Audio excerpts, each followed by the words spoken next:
Welcome to Landscape Photography World, the podcast for everyone passionate about landscape photography. I'm Grant Swinburne and I'll be your host on this show, talking to landscape photographers about their motivations, likes and dislikes. This time I'm talking to Laurie Grace Bailey about her amazing photography journey. Laurie is a storm chaser and astrophotographer based in Tucson, Arizona. Her work conveys the majesty and power of the monsoon, dust storms and Bortle 1 skies around her home. Her passion for natural spaces and unique weather events has led to some interesting experiences which she shares with us as she evocatively portrays the desert and mountain landscapes that she explores. I hope you enjoy the show. Hi Laurie, welcome to the podcast. How are you going? Doing great, Grant. How are you doing? Yeah, it's pretty good. I've been having quite a interesting day. It's been a lot of fun. So I guess thank you very much for taking the time out and coming on the podcast. You know, I'm really pleased to have you. We were talking in a Twitter space. I think it was a few weeks ago when you were describing one of your experiences, and it was hearing that really sort of made me want to hear your wider story and hear more about what you do and why you do it. But I guess let's start off with how you got started in doing what you do, or do you want to start with telling us what it is that you do?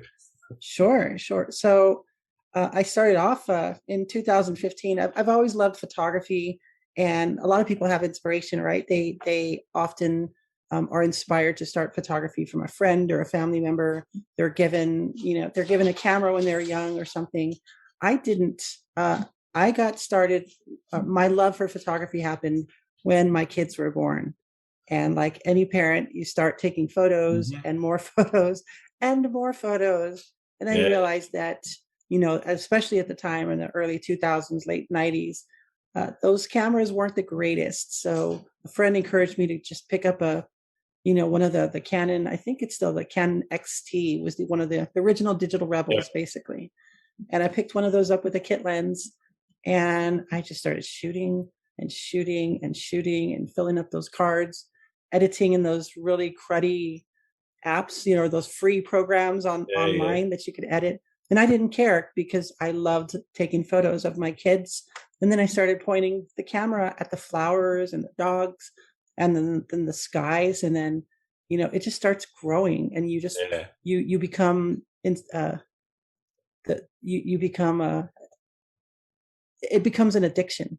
You just want to continue to shoot more and more. And of course, even then I started thinking, oh, look at me. These are great pictures, and it's just a simple photo of my kid with a, beautiful sunset in the background. And those are priceless. So that really started.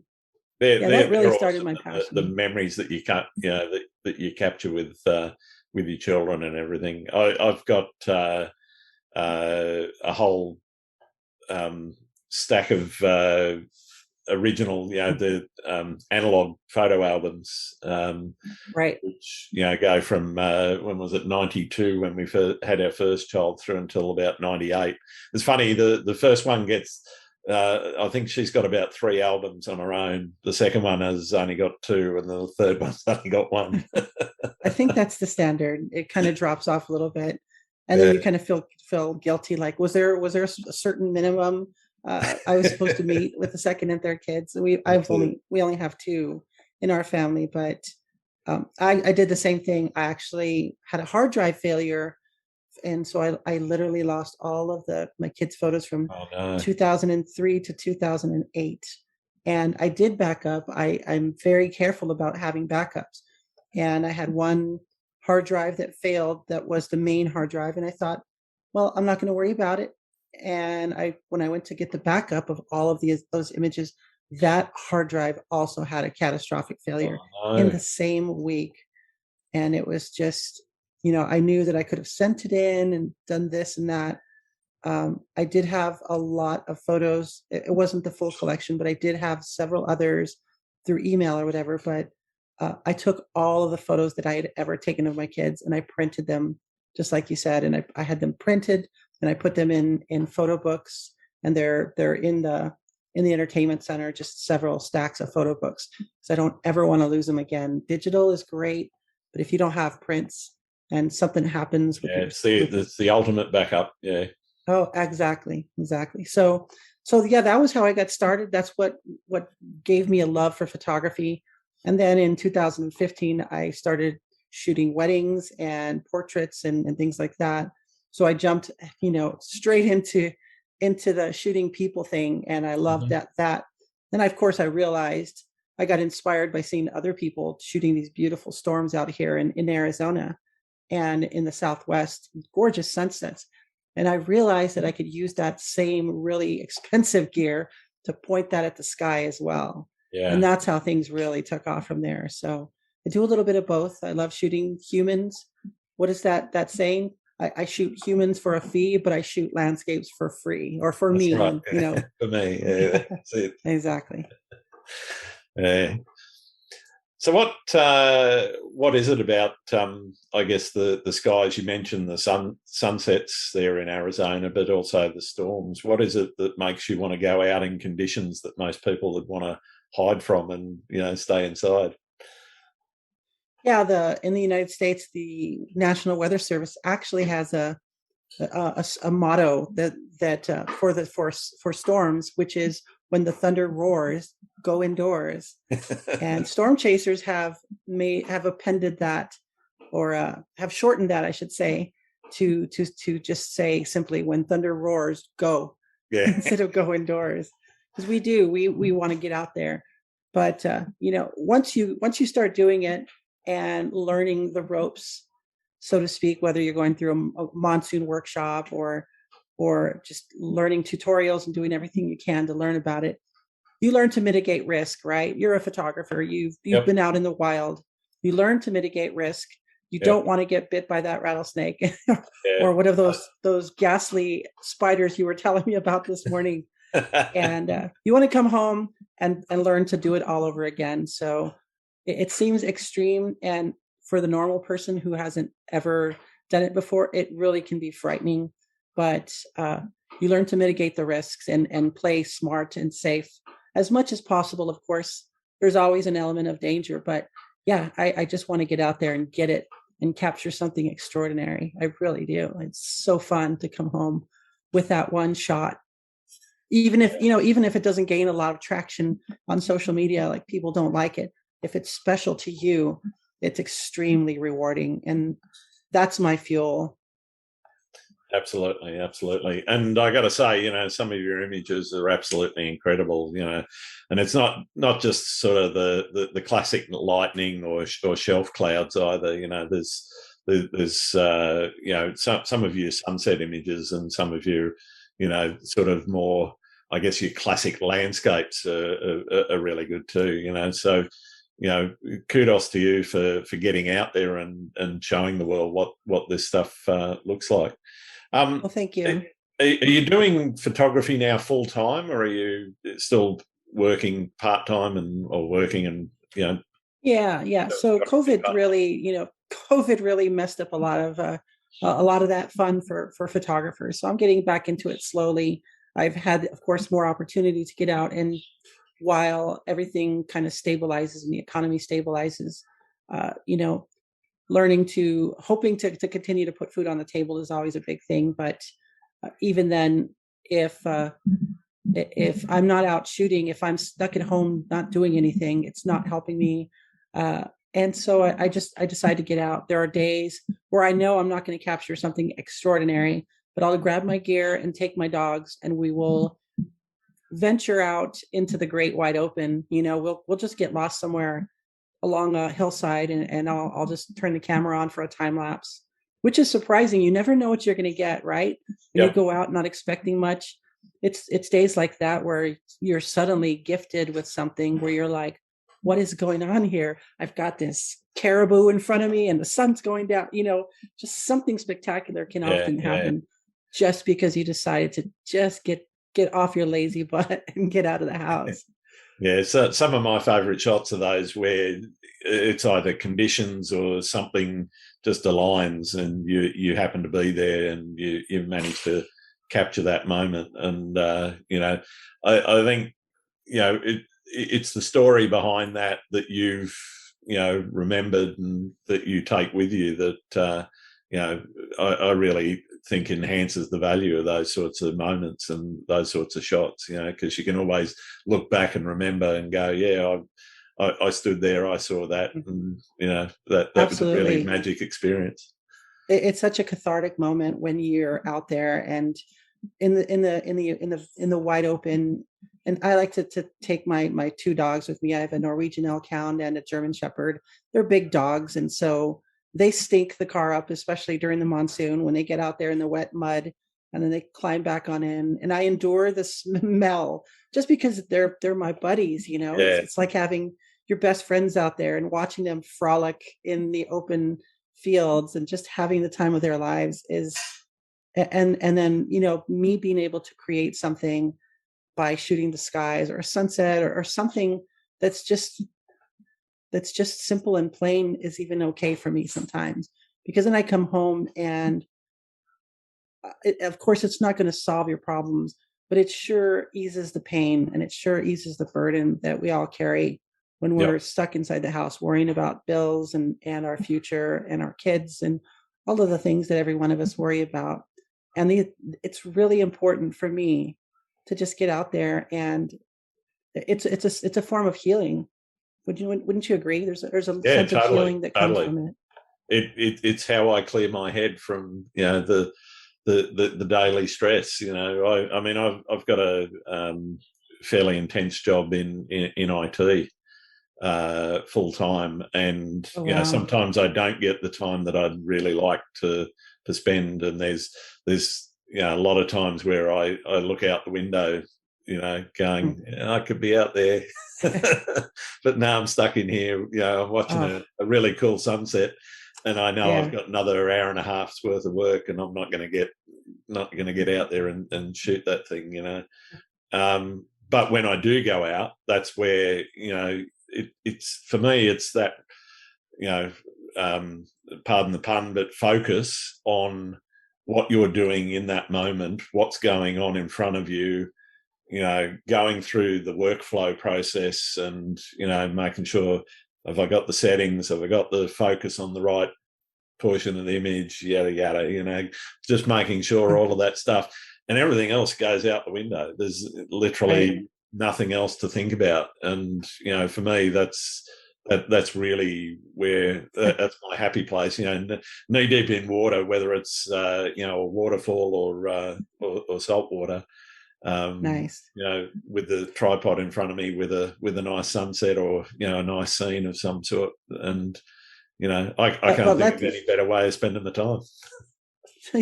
Indeed, and I think that's what keeps us going. But let's not fool ourselves also. How many times have we gone out expecting this moment of zen, this bliss, and the camera settings are wrong, you forgot your batteries, your SD card, the camera's blurry because you forgot to turn off image stabilization, and everything just seems to be falling apart. We have those moments too, For me, they're fleeting, they're not as frequent as the good moments, but we also have our bad moments. As a lightning photographer, the worst part of shooting the storm is getting set up in any other storm chaser in the Southwest or in the United States. At least a lot of my friends will tell you the same thing. I'm sure this is a global thing, but you see this most beautiful storm. You've finally driven to a place where you can set up a beautiful composition. Meanwhile, these bolts are just raining down gorgeous, epic scenes right before you. You take your time. You're just like you said, you're focused. You capture, you set your camera up. You finally have all your settings. And just as you start to shutter, the lightning has dropped the storm has dropped its last bolt. Yeah. It's such a frustrating feeling. And it happens almost every time, it seems. So you have to be patient and persevere through it all. So, and that can also be rewarding in itself too, right? You have multiple failures as a photographer.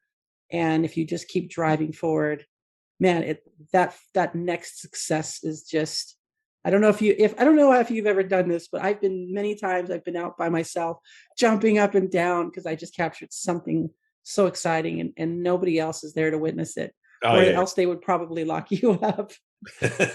absolutely. No, there's many times I've been standing in a place and literally there's, you know, no other humans around. There was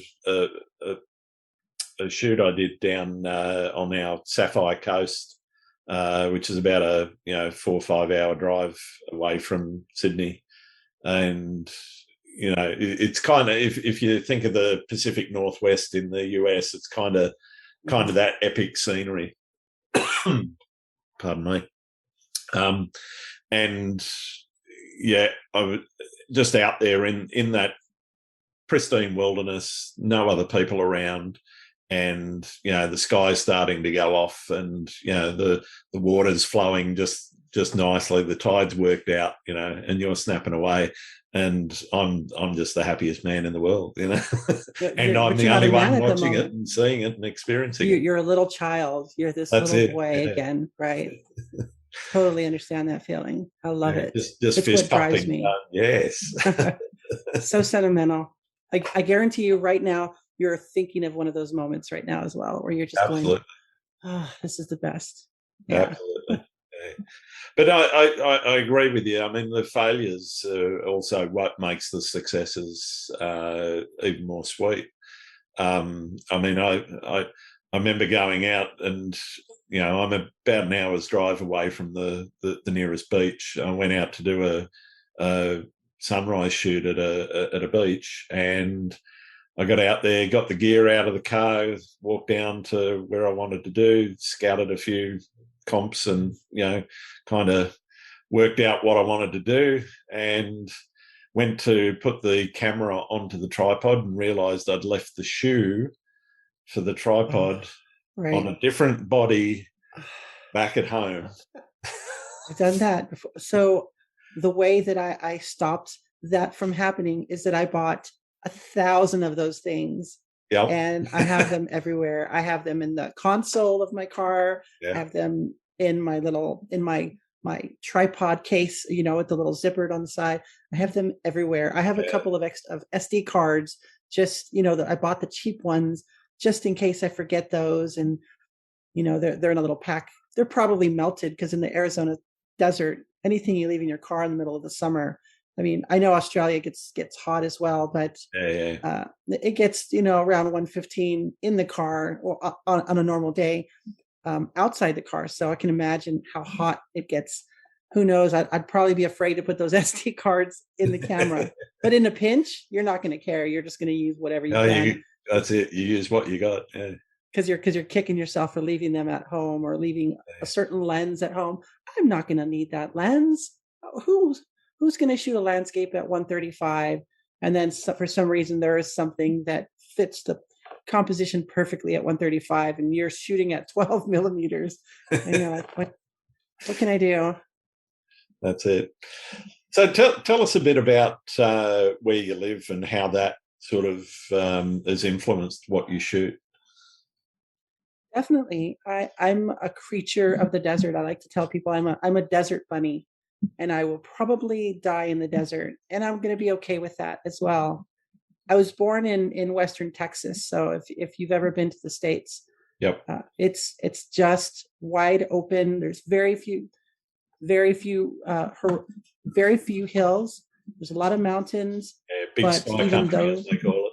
Yeah, if you're envisioning, some of the cowboy movies where you just see the great vast expanses, that's Western Texas for you as well. So I grew up in the desert, but that was the Chihuahuan desert, and it's a different ecosystem, different animals, but the similarity of just being a very arid area, and great people, the culture of the border communities between the United States and Mexico. There's a lot of Hispanic heritage, as well as Western cowboy style heritage. West Texas is so known for, you can go and go into Tony Lama boots in El Paso and get these world-class boots because of the boot factories there. And the rodeos are awesome. So I still have a little bit of Texas in me.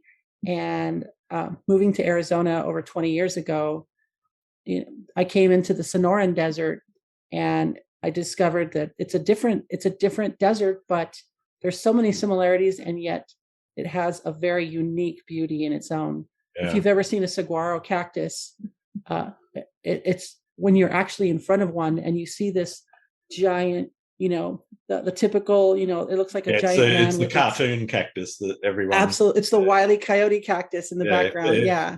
If you're going to draw a cactus, it's the cactus you draw. Yeah. Exactly. And when you see these things and you're standing next to them, and these things are 20, 30, 40 feet tall.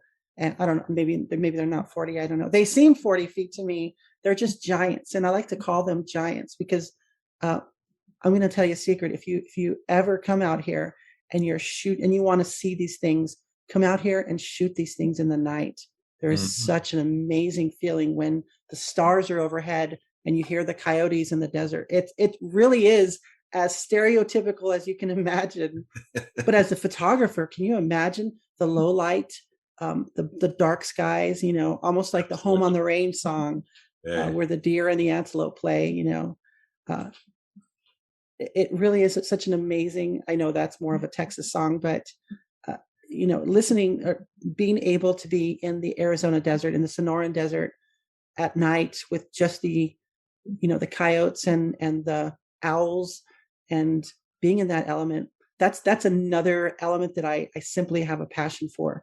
And I'll tell you what, the Milky Way and the night skies out here in Arizona are almost as dark as whatever the class levels are. I'm not very good with Bortle 1 through Bortle 5. But you understand what I'm saying. The night skies are just phenomenal. Yeah. And to be able to frame a saguaro cactus with the Milky Way rising above it, talk about what a shot. And it doesn't require me having to chase a storm or risk my life and limb, other than the rattlesnakes, brown recluses, black widows, and all of the other creatures that are walking below me. So it's a blast. Nice. So when you're out and about, I guess what are the things you're looking for? Because I mean, I'm mostly a seascaper. As I say, standing knee deep in ocean water. And getting out in the desert's very different. I was talking to Adam Edwards. He's based in a place called Broken Hill, which is you think of the outback. Well, it's basically the typical outback sort of scene that you would see from Australia, and he does a lot of that sort of thing. And I've been out in those sorts of conditions, but it's just kind of very unfamiliar for me to sort of be in that. What is it that you look for when you're out, other than the classic cactus? The classic cactus or the typical monsoon storm, right? So for me, as what I've learned as I've grown as a photographer, and as my passion has grown, is it's not necessarily a particular spot, but it's or a particular idea that you have in mind. But it's, for me now, it is 100% the quality of light in the element. So I could go to the coast, and any day, if it's just an overcast, and if it's, I call it the 18% gray day, right? Where the camera's like, it's pretty 18% gray. You could have a card, and the clouds are just, there is no color in the sky. There's no shade, or there's no really nice shadows cast. It's just everything is 18% gray, and it's boring. It's a boring scene. Exactly. But I've discovered that my own, I'm developing an eye for just looking for something where the quality of light is enhanced, whether it's in a saguaro scene, a desert scape at sunset. And it doesn't always have to be at sunset.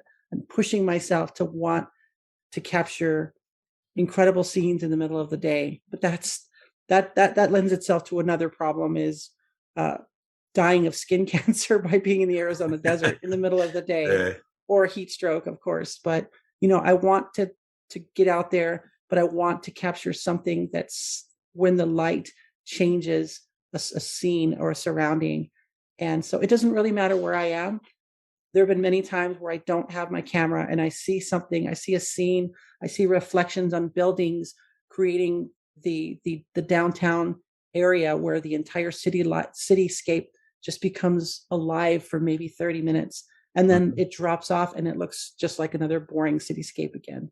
Yeah, right. And those are the things that my eyes slowly training on, are not necessarily the place, but the quality of light that's in that place. Absolutely. And I'm pushing myself so hard to want to be able to, don't you just want to take this, like this box and pick that light up and put it in this box and bring it back to your friends and say, look what I captured, Absolutely. Look at this rare species that I've captured, and present it to the world and share that. That's what my heart is. And that's why I have a passion for the big bright lightning and these big beautiful storms in the Southwest, because we do have these unique high-based storms, right?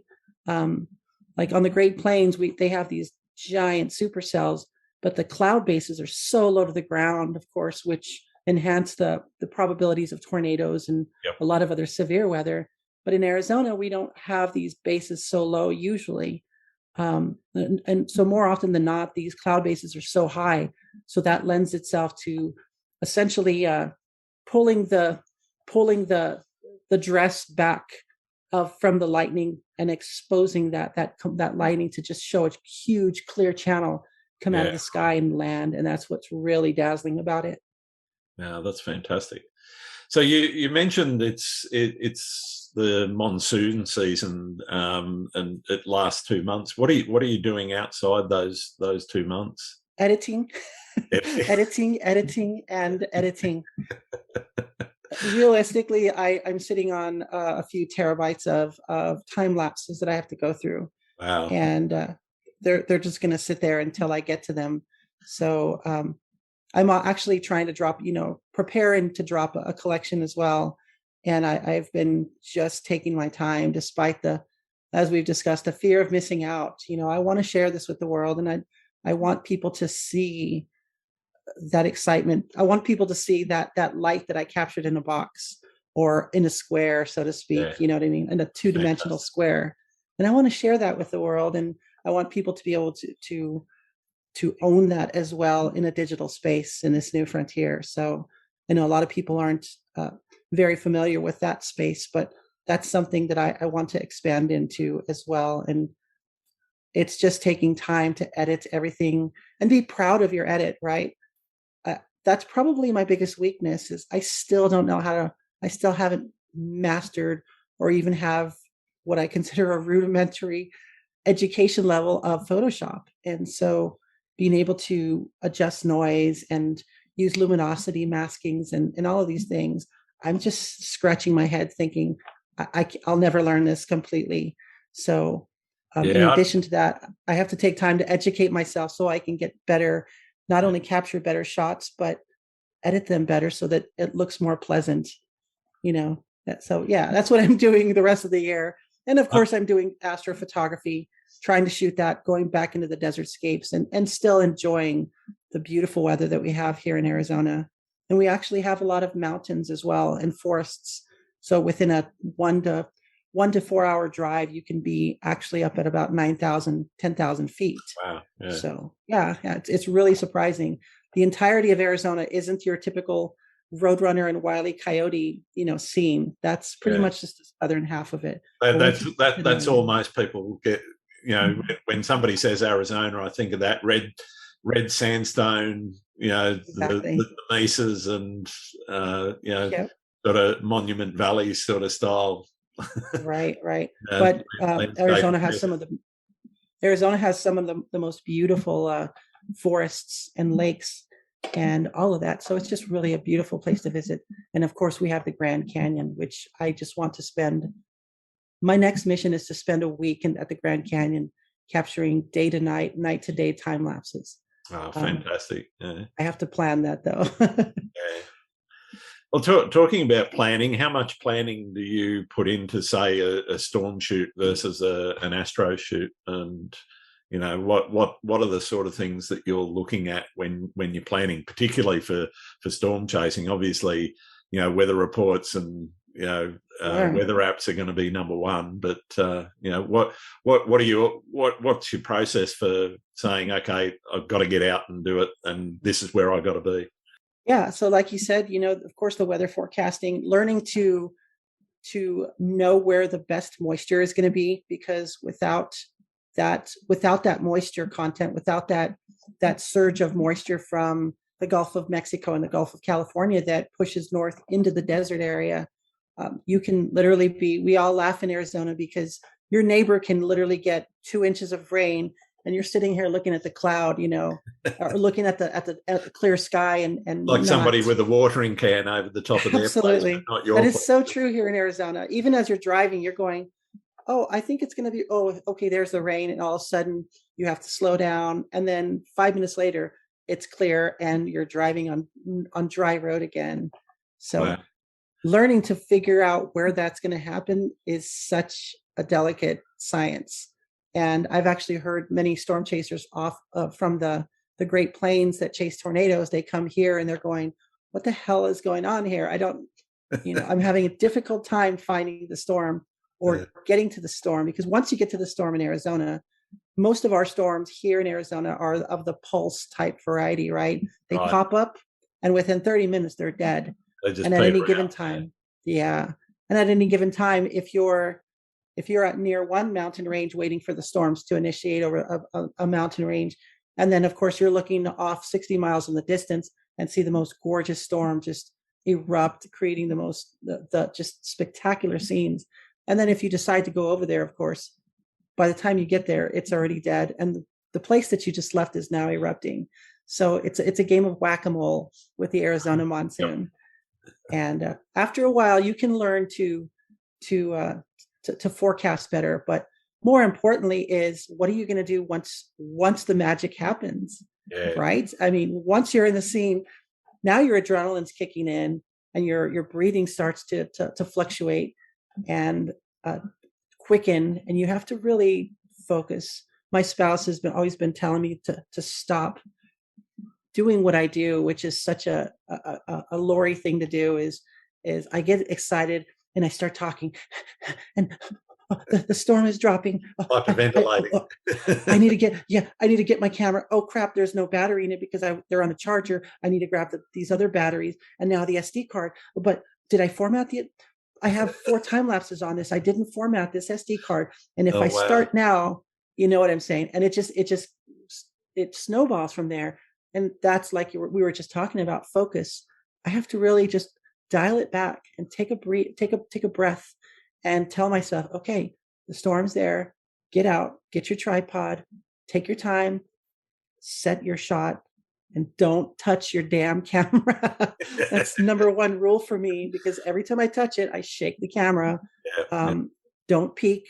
If you capture a shot, don't turn off your camera to chimp the shot, right? We all want to see the victory shot, but you're going to miss the next best shot by doing that. Particularly when there's a storm and lightning, because that one bolt that you caught, then you think, oh, that's fantastic, and then as you said, you chimp the chimp the back screen, and another bolt right where you want it actually happens. That's exactly what happens.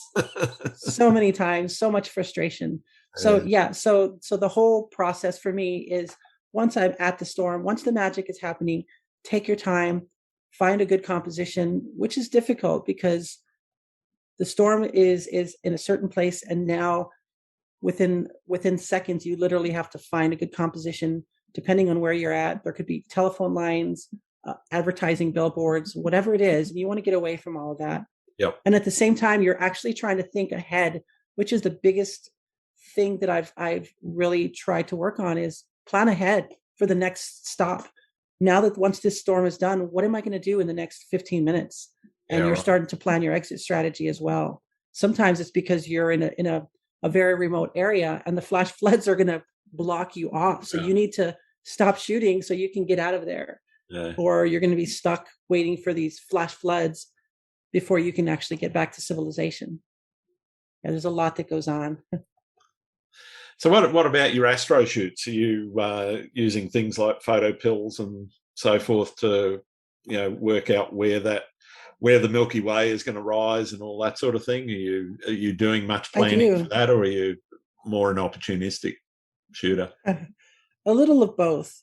Sometimes I just want to get out there and just see what I can capture. I really love, as a storm chaser, that you're really a run and gunner type of photographer. You just have to make sure your gear's ready, your car is gassed up, your tires are good, Yeah, your car is going to leave the start. settings as they were the last storm shoot. Yeah, Yeah, and then get in the game. Once you're in the game, it's fight time. Your gloves are on. You're fighting the storm.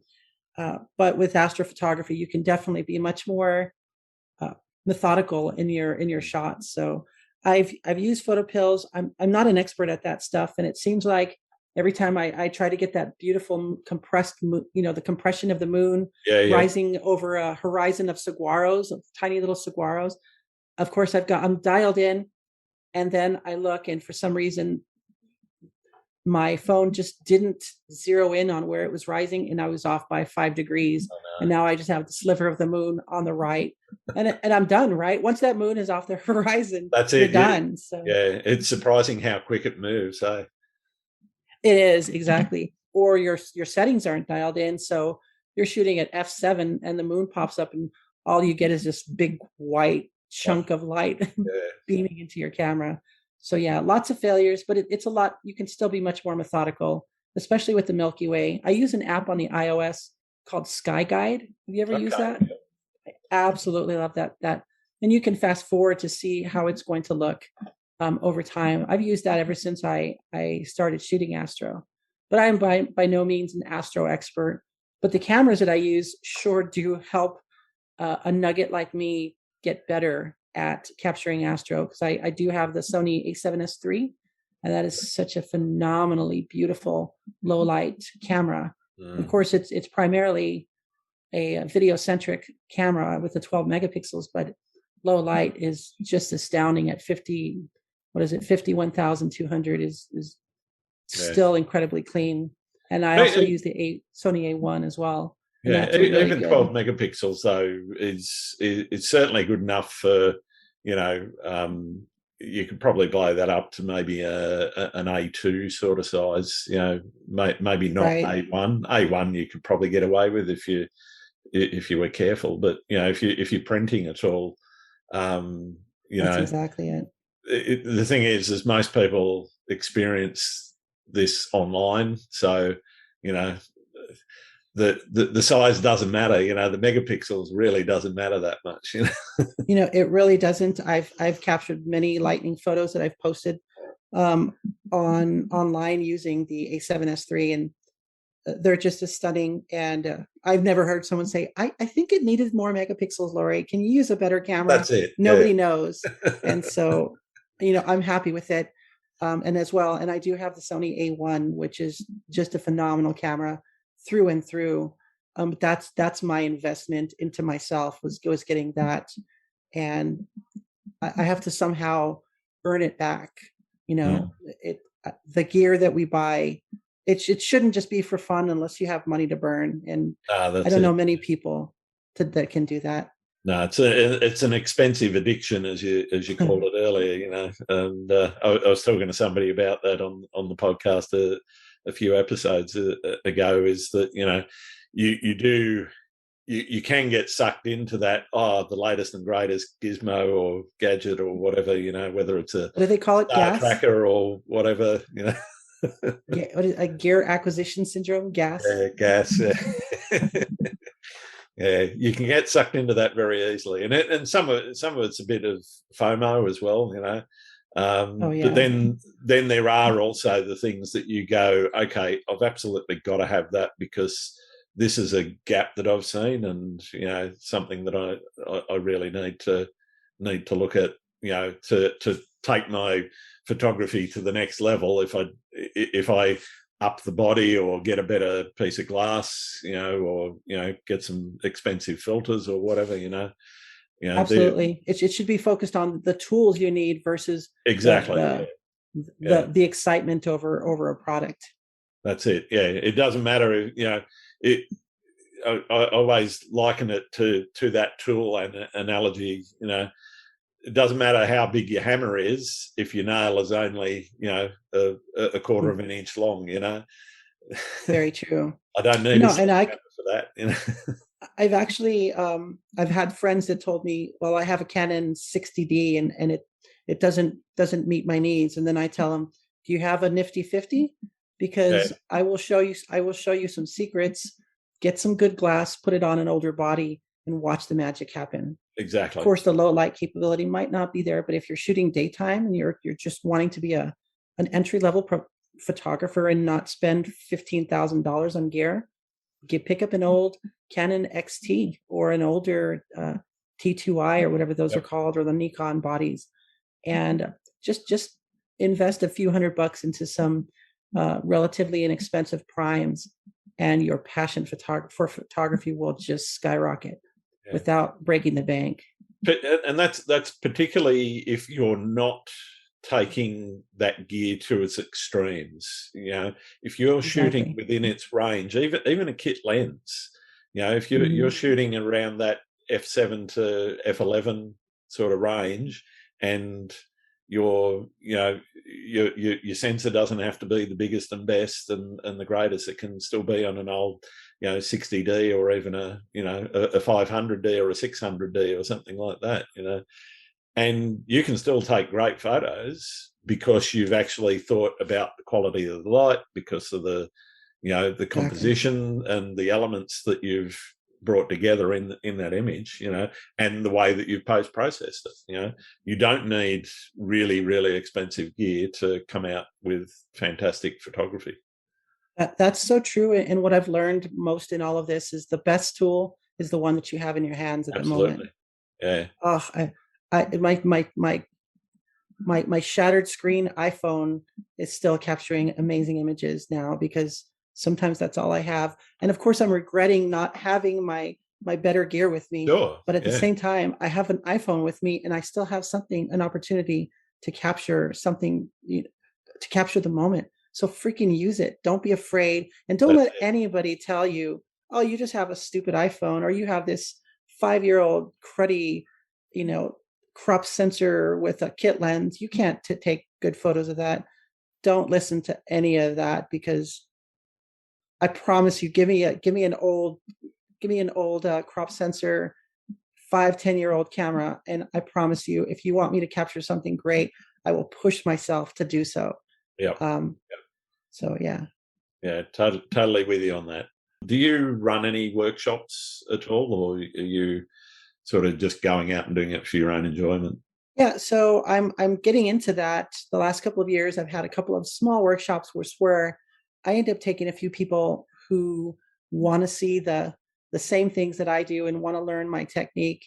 And so we'll just go out for 2 or 3 days on a weekend or something, and we'll just go find some fun to capture, whether there's storms, whether there's a beautiful sunset.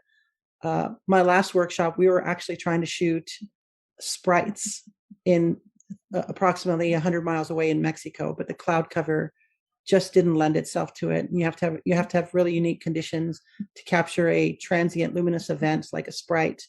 And of course I did capture blue jets this year, and I was just so excited to capture that because they're extremely rare. But I want to be able to take people with me to do that. And I have a lot more knowledge now on how to capture those.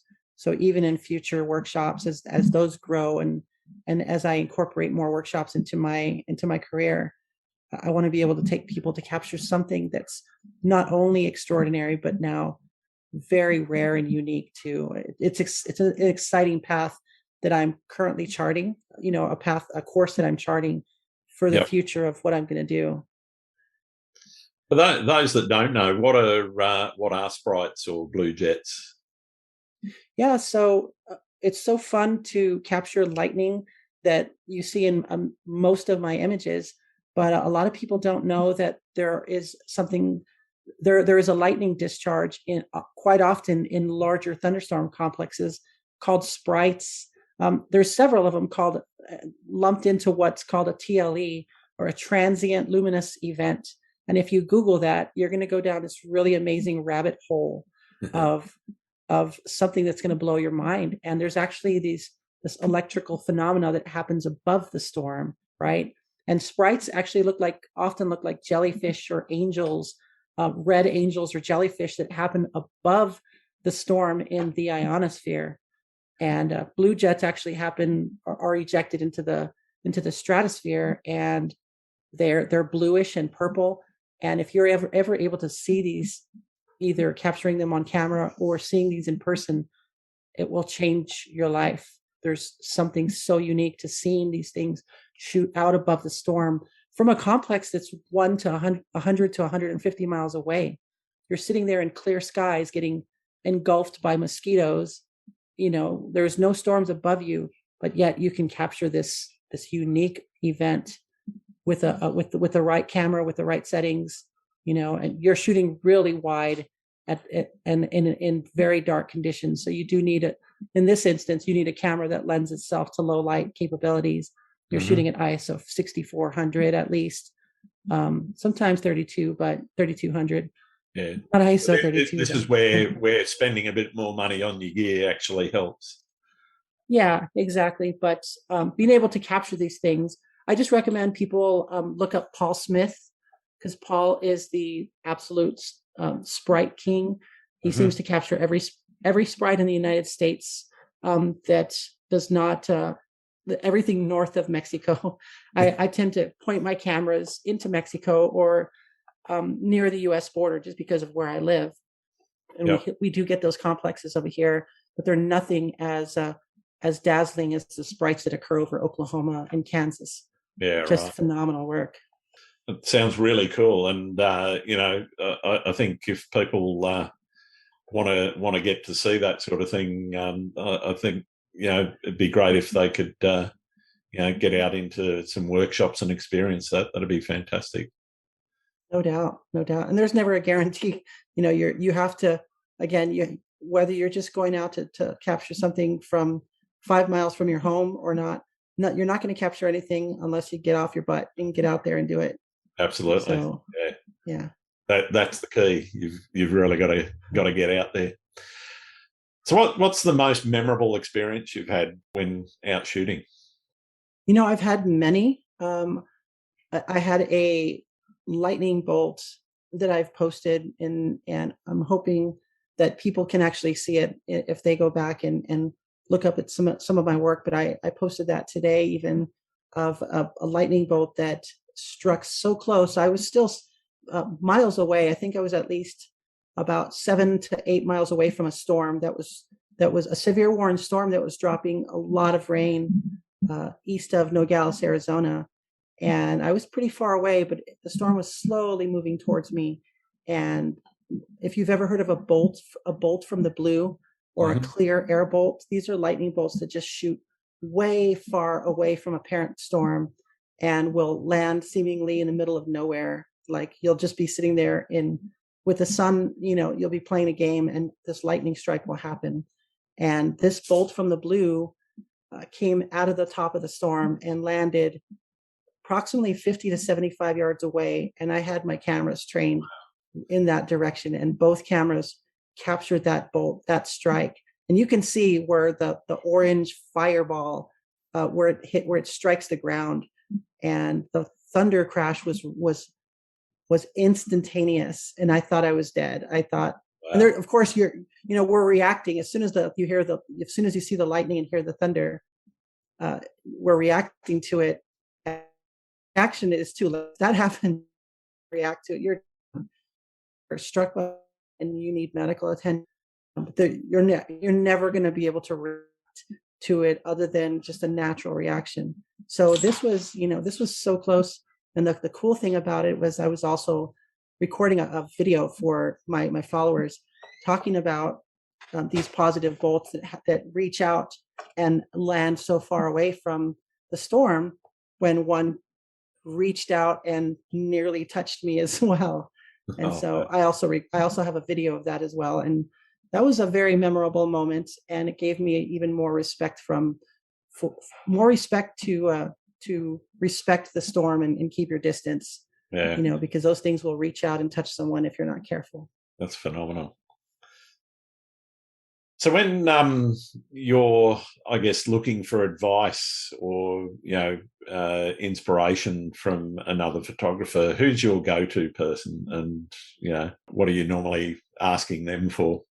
I have so many people. I can't think of one person in particular, especially now that I've just come into a space where there are hundreds of amazing photographers of every variety. There are street photographers right now who I want to have private discussions. I want to just pick their brains, not in a public forum, and just say, can we have a Zoom talk? Because I want to pick your brain on what you're doing and how you capture these elements. I heard somebody the other day talking about he only shoots in rain in the cityscape. Mm-hmm. And I thought, wow, no wonder his images look like some scene out of Blade Runner. Everything is shiny and transparent. But he works his butt off for them, and I'm just exceptionally enamored, drawn into his images. And so on top of, okay, well, you're going to shoot in the rain in a cityscape in a downtown area. Well, how do you keep your gear dry, for Pete's sake? Yeah. And there's a lot to pick his brain on. And then of course people who go out and shoot waterfalls. And as soon as you said you like to stand in the ocean, I'm thinking, are you crazy? What about the salt? It's going to destroy your gear and your camera. And what happens if you were to knock it over into the ocean? You're done. And so I want to pick your brain now on how you are able to get so close to the ocean and capture those, that and smooth out the ocean so it doesn't look jagged and just unpleasing. So I'm already wanting to pick your brain as soon as you said that. happy to spend some time with you outside the Absolutely. podcast to talk about that, because I mean the simple fact is waterproof tripod, number one, so it's fiber. And so, again, a piece of gear worth spending a bit more money on. I used to have an old aluminium one, and eventually it just seized up from the rust. Wow. But so that's number one. It has to be solid enough that it's not going to get knocked around, and not, I guess, not walking away from your gear as well when it's set up where you're likely to get knocked over by a wave, and being pretty quick and being able to read the waves and lift. Many a time I've lifted the tripod over my head to keep the camera out of the water while I've got engulfed by save the gear while you take the brunt of it. I'm saturated, the gear's fine. But I have also killed a camera or two through splashing. But funnily enough, it's the more innocuous. I think it's probably just the over the period, over a period build up of salt inside the body, but the cost of doing business, right? Yeah, that's it. But the last time I killed a camera, it was such an innocuous little splash that hit it. I was thinking, oh well, and then it just started going wrong. And the thing was, it wouldn't turn off unless you took the battery out. You put the battery in, and it was always on. So it was kind of like, okay, that's weird. So it fused the contact to be open. Exactly, constantly. Yeah. So off to the shop to get somebody to clean it out and fix it. And $600. Can you imagine if you and I were to get together right now and develop a camera that was resistant to have all the internal components completely waterproof, where you can just jump in the water and start shooting? Man, what kind of millions we could make about this? This is a venture we need to discuss offline sometime. Definitely. I mean, there are those sorts of, you can buy housings and all those sorts of things for your gear, but again, they're more expensive bits of kit. But I did try and use a rain cover for a while, and when it is raining heavily or I'm at a waterfall shoot, then I'll probably stick that on. But I just find it really cumbersome, and it just gets in the way when you're trying to do those ocean shoots. So the same thing applies for me as well with the rain cover. I try to use them, but they just get in the way as well. And I've lost a few camera bodies, to the outflow of rain as the storm ejects and lands on the ground. All the water pushes that air forward. And if you're not careful, if you're not at your tripod, the camera, the outflow boundary will just, the gust front will just knock your cameras over. And that's been a very costly, that's probably the most costly mistake I've ever made, is continuing to forget that I cannot just leave my camera there and expect it to be okay without being close to it. Because I will position several cameras, or 2 or 3 cameras, one's composed in front of this yucca plant and this other one's in front of this flower. Yep. And they're 10 to 50 meters away from each other. And that's a bad thing to do if you're by yourself. Yeah.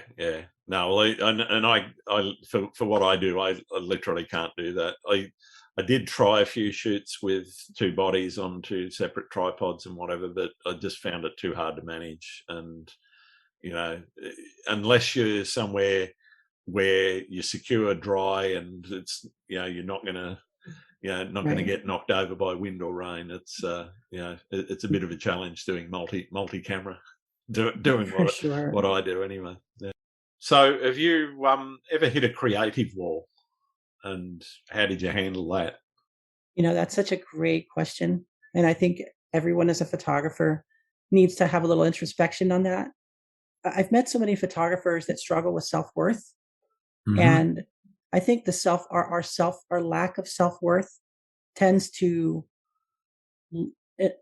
make that wall vastly larger than it should be, just mm-hmm. because we struggle with that. 2 or 3 failures can end up completely demoralizing you, and you just want to throw your camera away. You want to put the gear away. Why am I doing not touch it? Yeah. What am I doing? Why am I doing this? And I think that's such an important topic that I just can't get enough of trying to put it out there when I'm talking to my own friends and photographer friends, is that we need to focus on our own wellness. And if getting out there and shooting and getting out there and failing is going to cause us to just feel like we're terrible people and that we suck at what we're doing, mm-hmm. then we do need to take a step back and realize that, like we were talking about earlier, for me, those failures have ended up making my successes even that much sweeter. Yep. So, but it has happened so many times where I feel like I hit a wall because I'm just not improving, or my skills in post-processing just aren't cutting it compared to other people. And I think that's the biggest issue. My creative wall will happen because I start comparing my work with others. Yeah. And my goodness, there are so many great artists out there and photographers, and it's easy to compare ourselves to others. And while that can be a drive, it can also completely obliterate our own sense of self-worth. And I think it's important to just refocus. For me, when those days where I just grab the dogs and I have no expectation of capturing anything, I think those are my recharge days. You know what I mean? Sure. And so if I don't capture anything on that day, that's fine.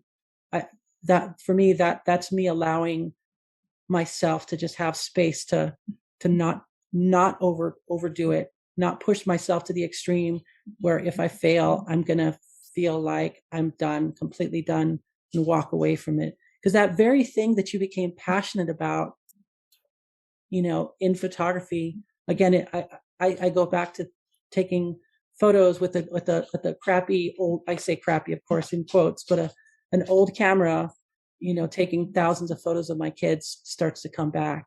Yep. And it renews that sense of why I'm doing what I do. Yeah. So yeah. There is no fame that is going to reward you as much as you going out there and just feeling whole as a person and knowing that you can forgive yourself. Yeah. Yeah. Mm-hmm. Totally. Yeah. I think, everyone has that little voice in the back of their head telling them what a bad person they are, or how they're no good, or whatever. Everyone's their worst, their own worst critic. Very much so. I think, a big part of that comes from comparing yourself to others, and particularly in Western society, it's been kind of the way that you're brought up, through testing and all the rest of these sorts of things. It's a competition, Right. who's the best runner, who's the best speller, who's, et cetera, et cetera. Yeah. What is the golden rule of business? Do unto others before they do unto you, right? That's it. Yeah, that's exactly That's it. terrible. And I think that competitive spirit, helps spur people on, which, it does have positives, but it certainly can have negative, aspects to it too. And I think the important thing to remember is that everyone is where they are in their creative or their learning journey, and Absolutely. not everyone is at the same place, and some people move along that curve at a different rate to others. Some people get that ability quicker, or they learn that skill. The thing is, what we're talking about largely is a set of skills that are learned. Nobody came out of the womb ready-made as a master photographer. Grant, do you ever go back and look at your first year photos and think, oh yeah, what were you thinking? I flick through my analog photo albums and look at the film stuff that I was doing, and atrocious, right? I mean, I'm not saying that about you, but you say that about your own images the first year. You look year at it and go, this is just trash. Why am I even keeping it? Not the ones, but then of course, but exactly. Pardon me. Even an out of focus shot of my child is still more precious to me than absolutely the best landscape. You don't delete those. I don't. Exactly. No, absolutely not. Yeah, but the thing is that everyone is where they are, and I think comparing yourself to where other people are on that curve is just you're on a hiding to nothing. There's just there's no real good that can come of it. Now, what you can do, I guess, the good that could come out of it is you say, I want to get as good as that, and right. You might not ever do it, in your lifetime. Some people either don't have the raw talent that is needed, or they just don't have the drive to learn the skills that they need to be able to do it. But, at least if you're going to strive, look at that positive and look at that as something that you want to achieve. Then you as I say, you don't get this when you come out of the womb, you don't get this through sitting on your backside not taking photos. You don't get skilled by not learning how to process properly. It's only through your own education, you taking that by the neck and dragging your photography capability along with you to where you want it to be, and if you're happy with what you're doing, I mean, I'm never happy with what I'm still looking at things and going, that's not quite right. I could sharpen that just a little bit more. And that's what's so important to excuse me, is never rest on your laurels. No. That is something I've learned from watching videos of people that I consider just who have gone from ordinary to extraordinary, whatever the story is. Anybody that's gone from ordinary to extraordinary, they all have a common theme, and it always said it's always never rest on your laurels. It's how can I do better tomorrow? How can I push myself to another boundary? There are so many people. There are comedians actually. I guess comedy is a perfected craft, very similar to photography. Absolutely, listen, that's something. If, by the way, if the listeners would actually do that, if they're willing to do that, go look at some of those comedic greats. If they're giving speeches, or if there's online content where they're talking about how they became an expert in their craft, and there's always that same theme. That are so many parallels to what we do. Is they want to give up. They're putting themselves out there, and they have to improve. And that sense of self-worth is driving them also. You see the pressures that they're facing being cast right into front of a live audience, and they can't fail. Yep. But the running theme between all of us creatives is that they never rested on their laurels. No, that's and it. That's something that I don't want to rest on. I know I don't feel like I could rest on my laurels, because I think I need a few more crowns and jewels to rest upon. but I want that one more. I want to be better next year. And on top of that, I want to finally overcome some of those things that were inhibiting me, like the lack of self-worth.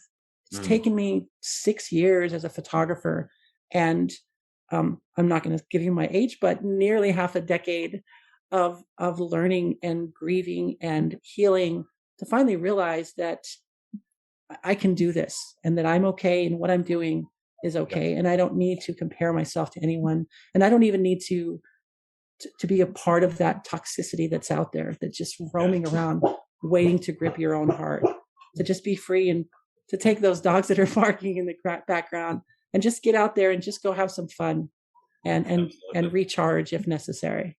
Absolutely. If you weren't a photographer, what would you be?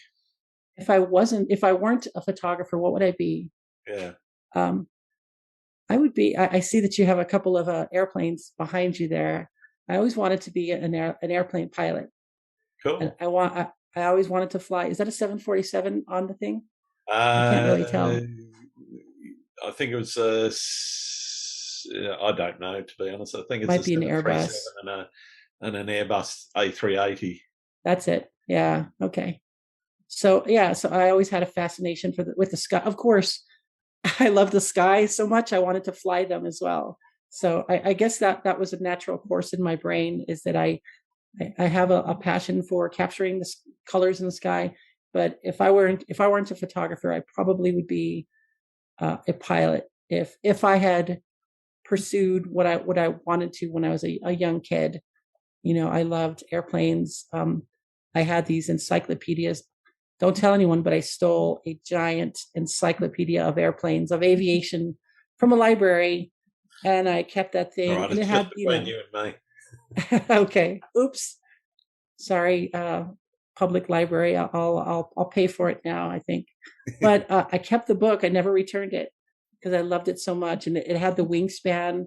The little diagrams, in addition to the cool looking photos of it, talking about TWA and Pan Am and all of these gorgeous airliners. The 747 is my favorite. I know this is a tangent, but I just think the 747 is the most beautiful aircraft ever made. And watching those old 70s movies called Airport 77, Airport 79, the Concorde, those were just fantastic. I just loved watching them, just to watch those jumbo jets fly around the mountains. Yeah.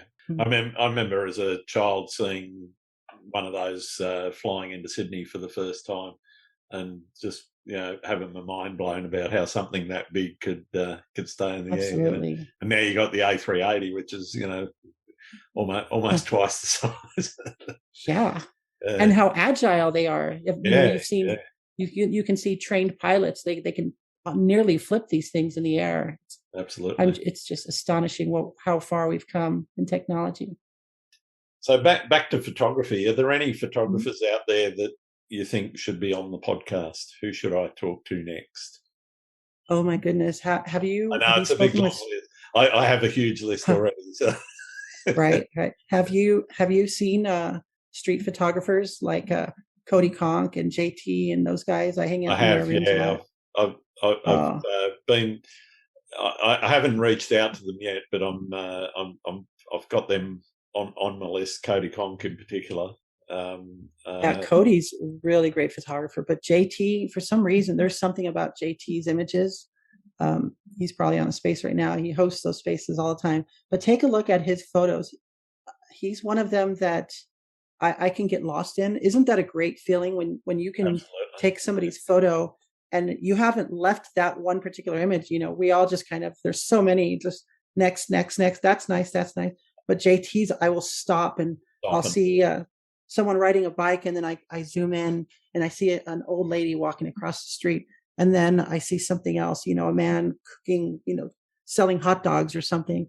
And I'm transformed. I'm transported into this image, and now I'm there. And I feel like I'm looking all around. It's amazing. I feel like it's better than a movie for some reason, into this one single piece of imagery. That's what JT's work does for me. But anyways. Yeah, I love street photography now, and I hope it rains in Tucson so I can actually grab my camera and stay there and try to capture that same kind of element, because it's that light, it's that quality of light that I want to capture. Sure. Yeah. Yeah, the reflective surfaces and whatever that come when it rains. It's yeah, and I think it's a real skill. There's some fantastic ones here in Australia, down in Melbourne. There's a couple of guys down there that are doing just some absolutely outstanding work. How they get it so crisp, how they get the reflections just right and all that sort of thing. Blows my mind. But definitely put absolutely. JP Cody on the list then. There's also a new, not new, it's certainly not new, but something that's new to me are these rising Black female photographers that are that have a mission to regain the narrative that Black women are beautiful, and that entire, some of these street photos that I've seen. Brittany, and I forget her last name, is one person that I have a sense she's going somewhere, and she's powerful, and I just want to sit down and shut up and listen to her story. And I want her to tell the story of how these group of people, all these people that are having fun jumping rope or they're on the street, but there's just so much life in these images, and I'm just drawn into it, and I want to hear the story, and it compels me to take a seat and be, sit back and let somebody else rise to the front who is powerful, strong, and beautiful. And that really, really pushes me to a new horizon, because I've grown up in such a narrow, limited paradigm that has been hostile to other people that I don't understand and know. And I need to finally break those boundaries and borders. And Brittany, I think, is someone that already has reached across to say, look at how beautiful and joyful our spirits are. And that just takes me back. I want more of that, and I want to see more of that. Fantastic. Yeah. Okay. Well, she's definitely on the list as well. Awesome. All right. I've got one more question, and for the listeners who are regulars, they'll know it is the most important question of the whole podcast. Do you like pineapple on pizza? Oh my goodness! Why would you even suggest that? I'm going to send you a large bill for this now. I need to collect. My goodness, I'm going to have to send you just a $1 million charge for this podcast now, because that is absolutely horrible. Why would you do such a thing? Yeah, it's a very divisive topic. I'm a neutral, to be honest. If it's there and there's nothing else, I'll have it. But if it's not there, come on, Grant. There is no neutral. This is war that we're talking about. You're either for us or you're against us, Grant. Come on. No pineapple on pizza, please. Eradicate this balderdash. Scourge on society. Scourge, exactly. All right. Thank you so much for talking to me today, Laurie. It's been absolutely a pleasure. I've really enjoyed hearing some of your story and some of what you've been up to, and I really like some of your descriptions about how you do what you do, and I'd just like to offer you the opportunity. Where can people find your work? I'm pretty much easy to find everywhere and anywhere. Twitter is my jam.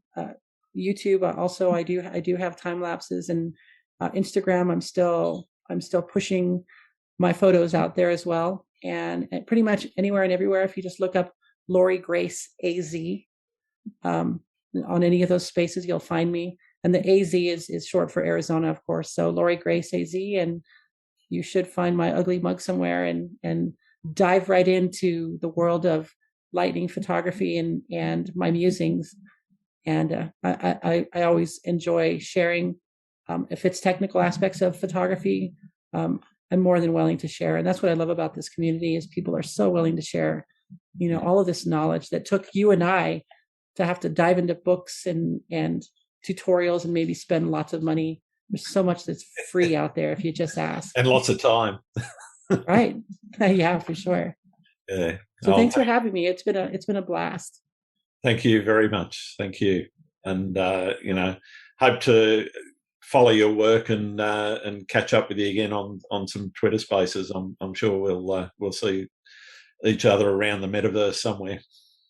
And I just have one question for you now, if you don't mind. Yeah, sure. Go for it. What's under your couch? Just some dust bunnies at the moment, I think. I hope. Nice. I haven't moved this week to vacuum under it.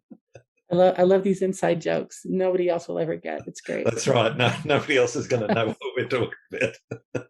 That's fantastic. Renee might. Renee will absolutely know. Fair enough. Well, it's been great, Grant. Thank you so much. Thank you. And thanks again for listening to Landscape Photography World. I hope you enjoyed the show and keep listening because I'm going to be joined by some great guests in upcoming episodes. You can find my work and this podcast on grantswinburnphotography.com. I'm also on Instagram, Twitter and Facebook. I'm Grant Swinburne and hope to see you out shooting soon.